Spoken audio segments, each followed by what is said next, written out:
So what is the best programming language? If somebody ever asks you that question, you need to ask them back. Between Kikuyu, between Dholuo, between Kamba, between Bijikenda, what is the best language? I know, right? That question is equally as ridiculous as the second question.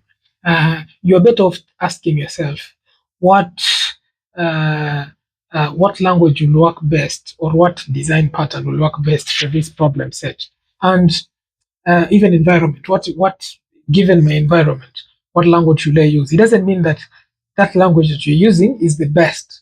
I can give an example. Uh, Tambo kidogo, long ago, we used to use Java for our mobile applications, not because Java was the best, but because it had a runtime on most devices. I think it's still the same right now. But what happened? There are new languages these days that you can use. You can use Kotlin. You can use whatever it is that you want to use. What is important is fitting your requirements, or your client requirements, your requirements, use cases, and picking what would work. You're better off doing that as opposed to trying to find this mysterious language that you consider being the best. Um, can you use C for the web, for doing web applications? You can, but it will be so cumbersome. You'll have to write your HTTP library. You have to write that down. You'll have to even write how the HTML, how it's displayed. You have to write all that. Why would you want to do that? And we already have uh, ways of doing it. So that question of what is the best programming language, I will advise that you refrain.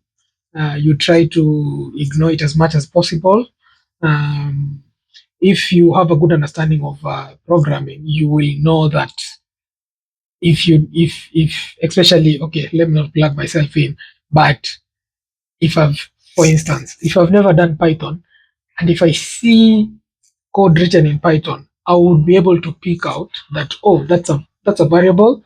I can see that's a loop. I see what they're trying to do here. This is how they are getting user input. This is how they're connecting to the, like, yeah. And after a few days, weeks, I can be able to read the syntax. So I would say you're better off learning things like data structures and algorithms. Uh, you're better off thinking about ways of how can I make my request more fast, how can I make my responses more easy to consume.